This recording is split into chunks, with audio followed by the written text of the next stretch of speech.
In autumn, I collect what nature has no use for anymore. I've always squirreled away bits of dead bugs and leaves that I think are neat.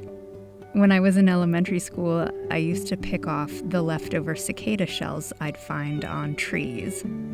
And I'd hook them into my shirt with their own spiny feet and wear them like a brooch. I haven't really grown out of that. If I still had cicadas in my life, you'd be seeing me rescuing them and collecting their leftovers too. I feel collecting their bits is a good way of bringing the transition of the season into the home, but also inviting death with a gentle touch. The more we can have a relationship with death, the less scary it becomes when we face our own end. Just like the end of summer, October has been marked with more bugs up close and personal for me. This is a fig eater beetle, and they fly around at the end of the summer, and they don't see very well, so they bump into a lot of stuff, and I always find them lying on their backs on the sidewalk in the mornings. This guy I found in the afternoon and brought it home because he's injured. It's injured. It doesn't fly. Found it yesterday, and it hasn't eaten, but its head is looking better than it was yesterday. So they eat fruit, but like soft, mushy fruit. I'm not sure if it's injured or if it's pesticides. I love these guys though. They're so like benevolent, friendly. Decided to eat. I gave it some mango. This is encouraging. I just want to say, usually when I pick up these beetles, it doesn't end well for them. They're dying. And this guy has just gotten better and better. Look at the legs are moving normally. The head has two antennas that are now like sticking out properly. It can actually grip onto me, which it couldn't do when I first had it, and the legs were moving awkwardly. It's starting to stretch its little wings out. Like, I don't know what it went through, but clearly it's just needed some time. Here, you wanna go in there? No? Time to heal and have some nourishment and rest. Hey, buddy. Oh, yeah. See, there's the wing coming out. It wasn't doing that. Do you need water?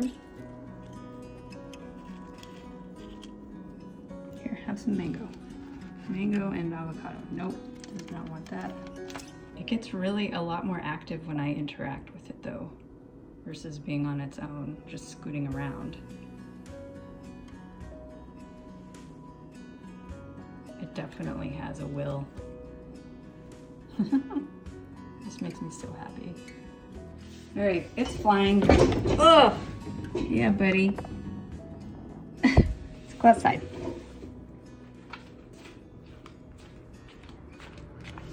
I think the sun is really gonna get it to go. Whoa. Okay, bye. Some of you probably haven't seen where wax comes from. I started learning about bees through honeylove.org. And the wax comes out on the under portion of their abdomen. It comes out in these little tiny sheets. And wax is made from primarily... Well, that was a surprise, to say the least. And then the Chinese elm tree decided that it needed some attention. Hi, crows. Oh, there's a hawk. That's what they're upset about. A massive branch of the elm tree just fell, and I'm a little blocked in. Luckily, no one's hurt, and I think most of the plants are okay.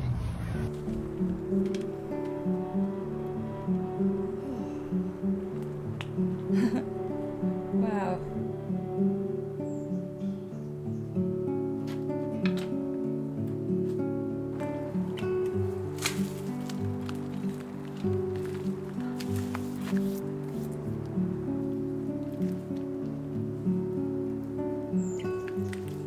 I spent the next 24 hours making logs for my chimenea this winter. I thanked the Chinese elm for her gift of abundance.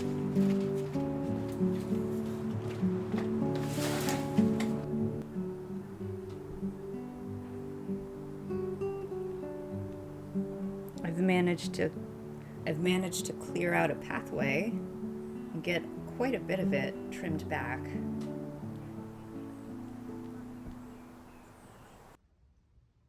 Look, there are 3 that are out. One big guy left in the corner there. Another couple days. Maybe even tomorrow, we'll see. So I just found 3 more hornworms in my tomato plant.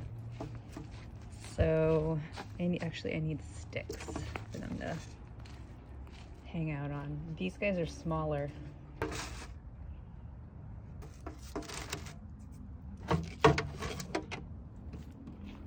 Hello. I don't know. Let's see how we could do this. How do we do this? My fingers? Hi, kiddo. Oh, you're gripping. You're gripping hard. I know. You're so cute. I can't stand how cute you are. Damn, you got a grip, kid.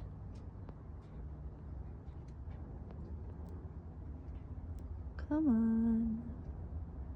You're so cute. I gotta think about this. All right, I got 2.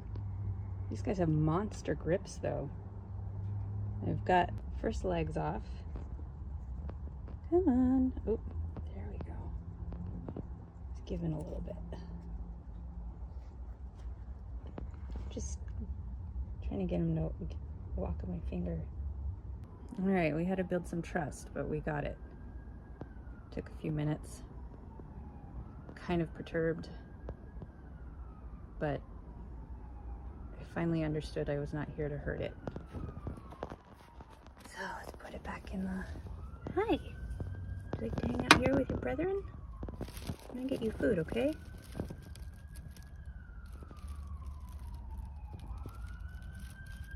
There you go.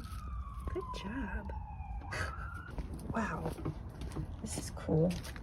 Except the thing is, I don't want to have to, like, be babysitting them for months if they're going to overwinter, because they can put their transformation process on pause. I gotta wash my hands.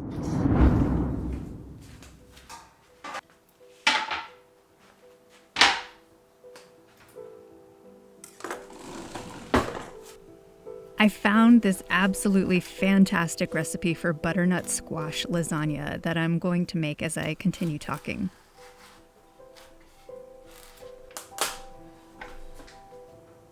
I won't be explaining any real kitchen witch efforts in this.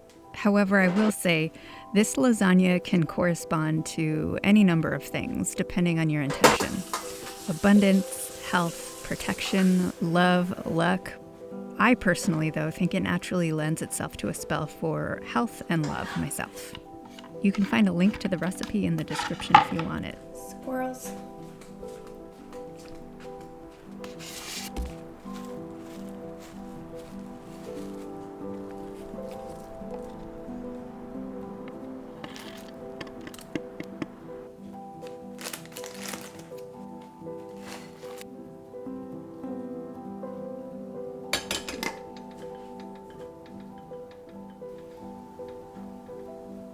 All right, we're in fall mode.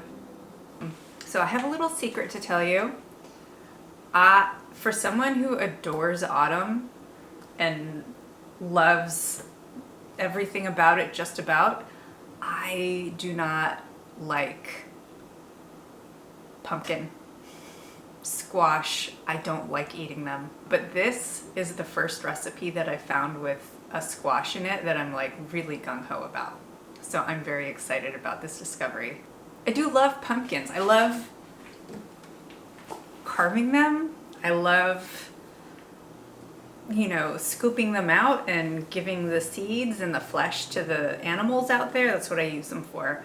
But I myself do not eat them. I've tried pumpkin pie, do not like it. Never have.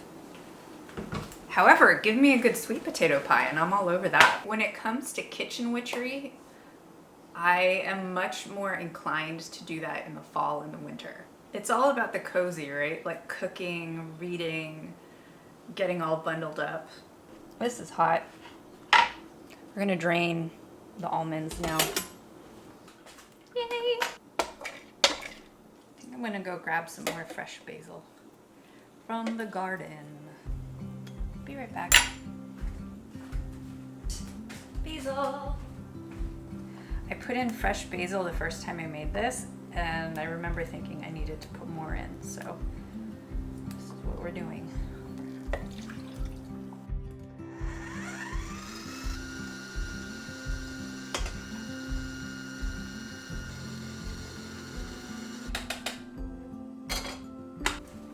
It's good. Oh, that's heavy. Holy smokes, that's heavy.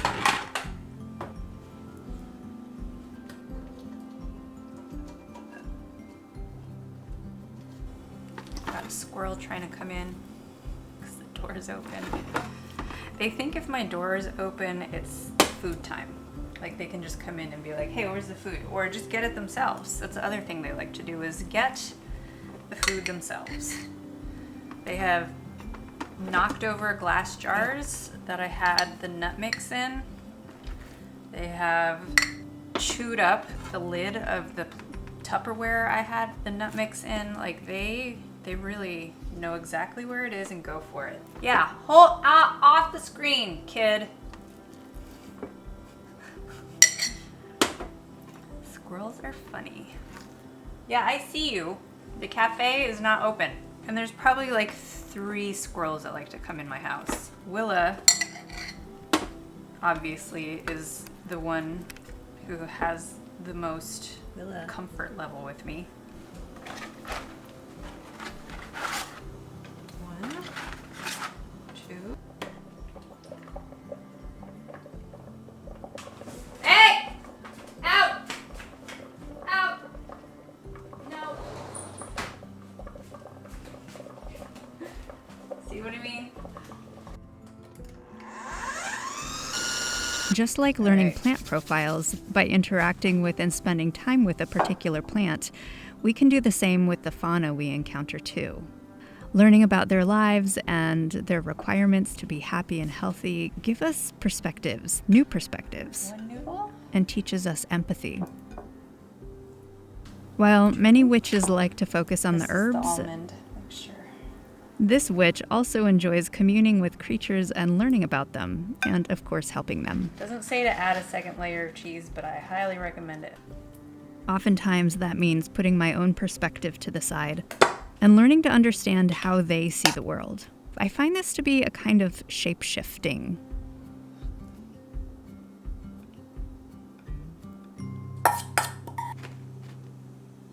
Okay, check it out.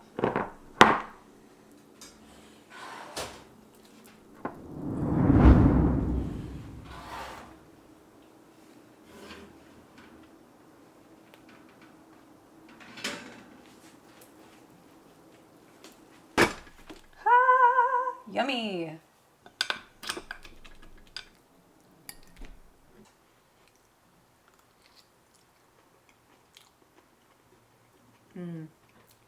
I am also enjoying this book,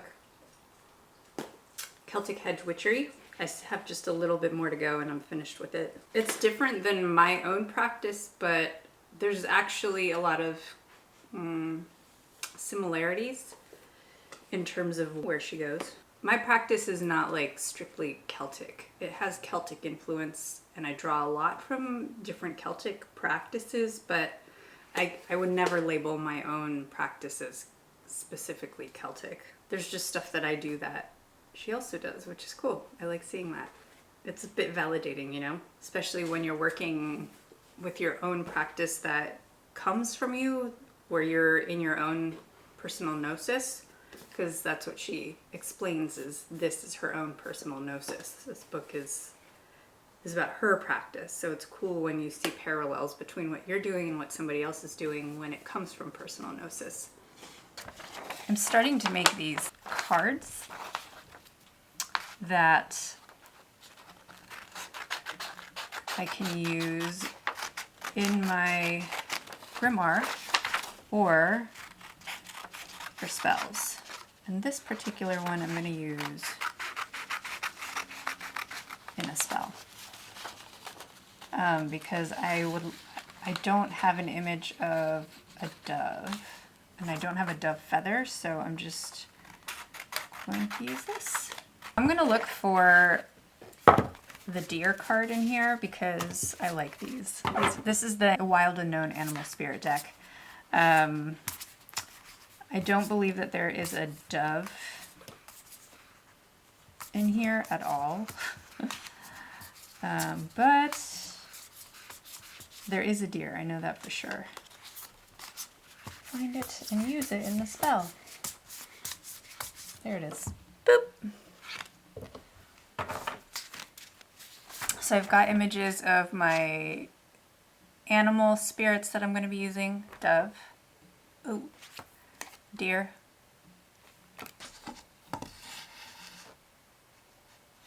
I've got my setup.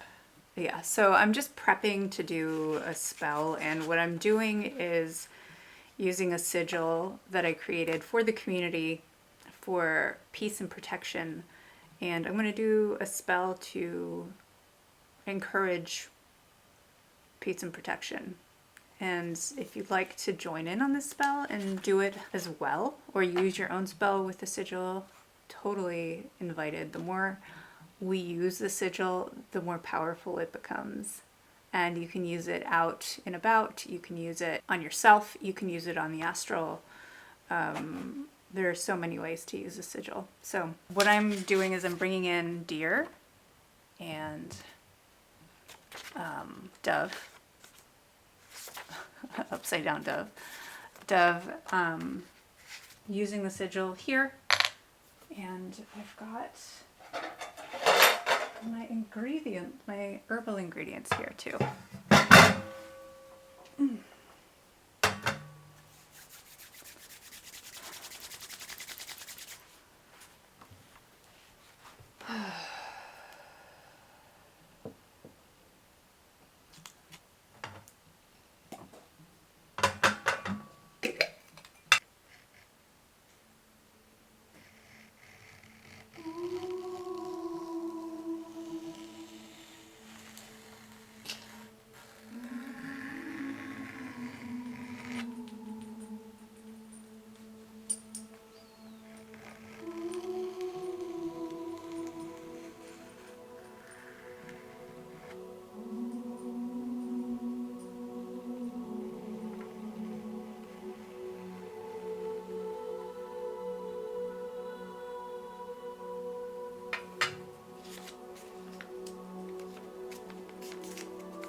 This spell can be found on my Patreon this month and also in my Etsy shop. It's the supermoon tonight, but we've got clouds. So I just took a jasmine infused bath. I used essential oil.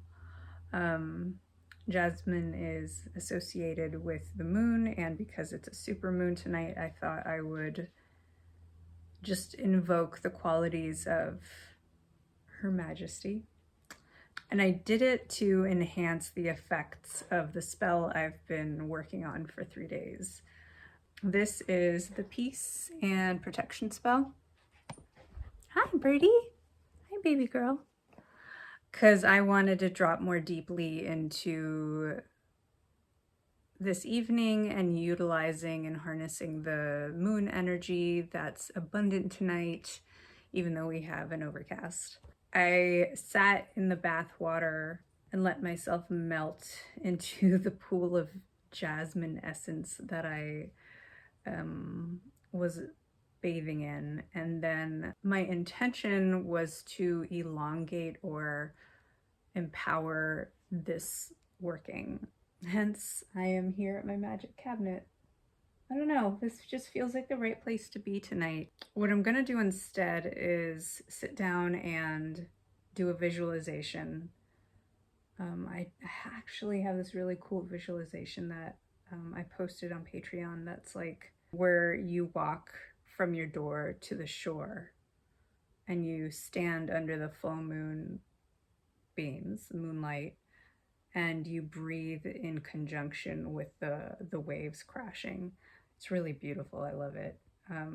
So I'm going to use that as my visualization. The other thing that I want to do is write my own incantation for Virus Lunare, which is basically old moon magic that the Thessalian witches used back in Greece in like 500 BCE. They used to draw down the moon and use her powers. So what I would like to do is create an incantation for any of the moon magic that I do from here on forward. That is my evening, my full moon evening tonight. Okay, let's get to it.